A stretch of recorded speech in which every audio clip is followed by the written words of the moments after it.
Welcome to Channel's Business Global with me, Juliana Olayinka from our studios here in London. Coming up on today's show, a Pan-African university developing the frontier of Africa's next generation of policymakers has officially announced its expansion to Zanzibar. Professor Leonard Wantchekon, who is the founder and president of the African School of Economics, will be joining me from Princeton with more. The African School of Economics has officially announced its expansion to Zanzibar. It marks the university's first location in East Africa, with plans for a state-of-the-art campus for African students and world-class faculty. ASE will also become the latest high-profile addition to the Silicon Zanzibar initiative, as it kickstarts the next phase of its expansion plan to become the go-to Pan-African centre of higher learning. Well, for more on this, I'm now being joined by Professor Leonard Wantchekon, who's the founder and president of the African School of Economics. The professor joins me from Princeton, New Jersey. Professor Leonard Wantchekon, thank you so much for joining me on Channel's Business Global. So the African School of Economics has been running for almost a decade now. The aim at its genesis was to address the lack of African talent at the forefront of cutting-edge innovation and research. How is that going 10 years down the line? Oh, thank you very much for the opportunity. It's going extremely well. So we have, for the past 10 years, been able to place about 45 students in top PhD program in the US. Many of our students are either postdoctoral students or professors already in US universities and international organizations like IMF, World Bank, and so on, for the past just 6-7 years. So it's going extremely well, at least in terms of placement. Now we are thinking about expanding across the continent in other sites, but more importantly, in other disciplines. Before it was economics and finance, now we are moving to engineering, to business, and to public policy. It's really exciting, and I'm sure many of our viewers watching would not have heard of the African School of Economics before, but you are expanding now, as you quite rightly said, into the east of the continent, Zanzibar. I was pretty surprised, actually, doing some research, that there is Silicon Valley Zanzibar, and that, you know, lots of technicians there, all very interested in the explosion of the region. Can you talk to us about why that was the chosen destination?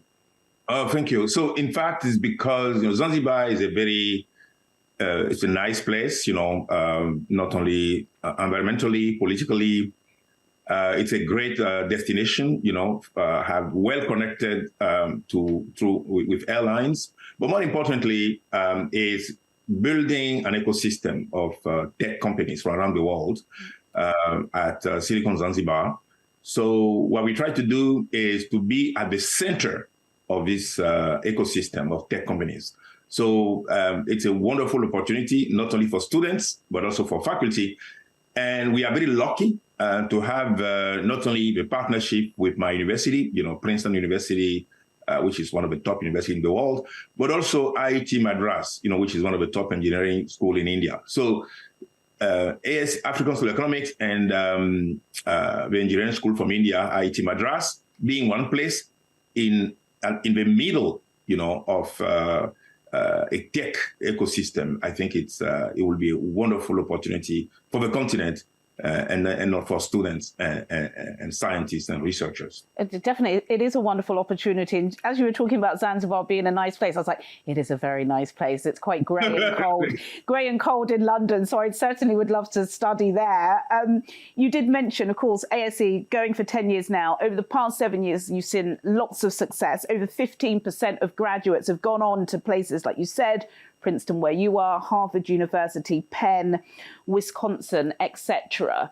Are these students coming back? Because it's wonderful and it's a great initiative, but we don't constantly want to be seeing our best talent leaving in their droves, because this is such a great educational opportunity. So are you making sure that the students do come back, so what you're setting out to achieve, you can actually achieve?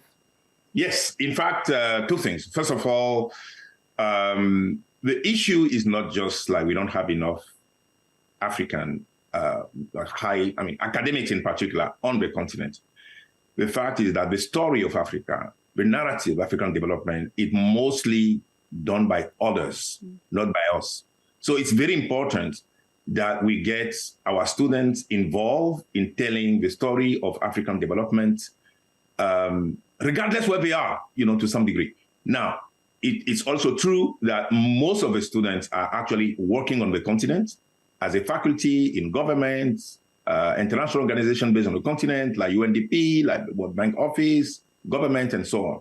Now, something important, the reason why we are expanding is because only a small fraction of the students will leave the continent. Most of them will be on the continent. So we need to make sure that there are opportunities for them, So 95% of our students, regardless, will still be on the continent, and we need to give them the same training that they would have had if they were in the US or Europe. Professor Leonard Wantchekon, who is the president of the African School of Economics. He is also a professor of politics and international affairs at Princeton University. Thank you so much for your time today. My pleasure. My pleasure. Thanks so much for the opportunity. Thank you. Thanks, Professor.